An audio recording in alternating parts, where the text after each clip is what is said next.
Hello everyone and welcome back to the channel. Today we are downsizing my Tetraponera rufonigra. I'm doing this because I believe they're actually struggling with the new outworld.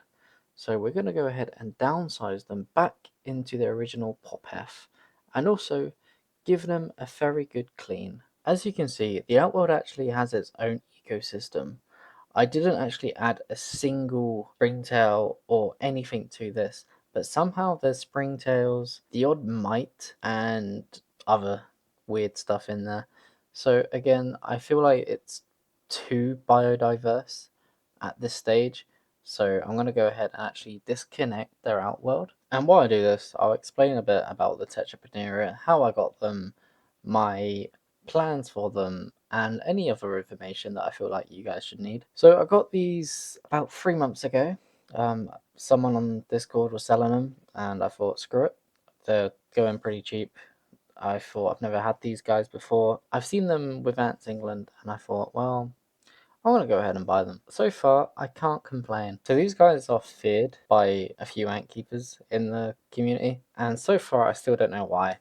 Obviously, these guys have a powerful sting, I believe. They look like wasps to me, so I would imagine it would be like a wasp sting, especially as these guys are from Southeast Asia. But as long as I don't get stung by them, I should be fine, right? They're also arboreal, which means they actually would rather nest in trees and stuff like that. But luckily, the Pop F actually sorts them out nicely, and the outworld, if I had a bit more population, I believe the outworld would actually be really nice for them. So I'm going to go ahead and unscrew this and actually give their little pop F a really good scrub.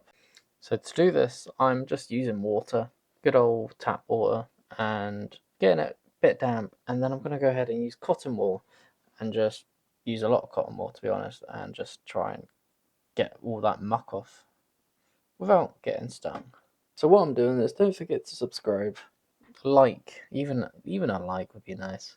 But yeah, don't forget to subscribe and comment any tips you have for this species or any questions you have for me for this species. People would say this is an intermediate species to keep. Even some people may say expert when they get big enough. But for me, these guys haven't actually been that bad for me at all. They are definitely aggressive. Like, you definitely don't want to put your hand in there because they will sting you as many times as they want. I've seen them sting cotton wool, my brush, even a food bowl they sting. So definitely keep these away from your family. Ta-da! So this is before and this is after. So I'm going to go ahead and put these screws in.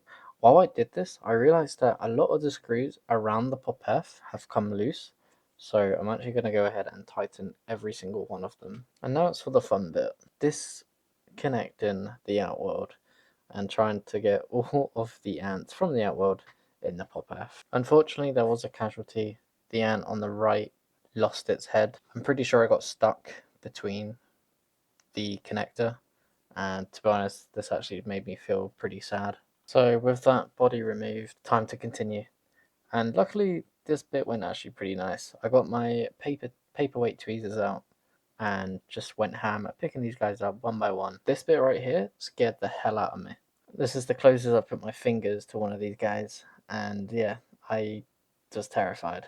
After that, I chased this ant around my desk for about a couple minutes, and then in the end, I managed to put a green blanking plate in place so that no one can get out of the pop F. The only way in and out is now the lid.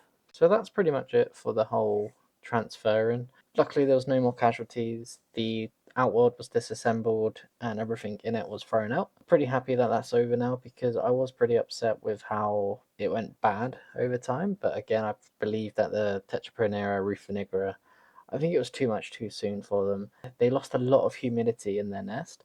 So to counter this, I'm going to go ahead and put a water bowl in their outworld as well as some fresh food so that they can actually gain a bit more humidity because I believe their pupae is actually drying out before it can develop. So after researching this, I'm going to go ahead and give it a try because, you know, it's all an experiment. I really want these guys to do really well. I want these guys to explode. I want them really big.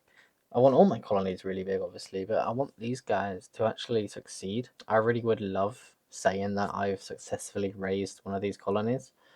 Obviously, Mango, the person who gave me this colony, thank you so much for this opportunity. I will do my best to look after them, as you can see.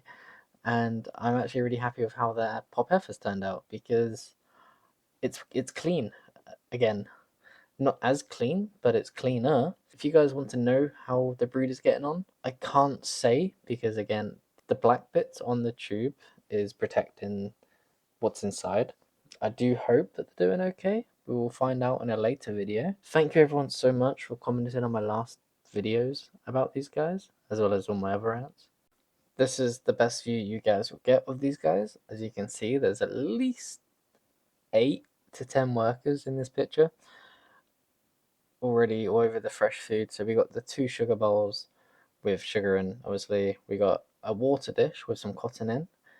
We got some Mario worms, some steak, and that's it. Yeah, looking pretty nice, I must say. Pretty colourful in there now, isn't it? Now we're going to go ahead and give the brood a very quick glimpse. Straight away, you'll see some nice looking larvae, and then some deformed looking pupae, which is pretty disheartening. But I'm not giving up on these girls.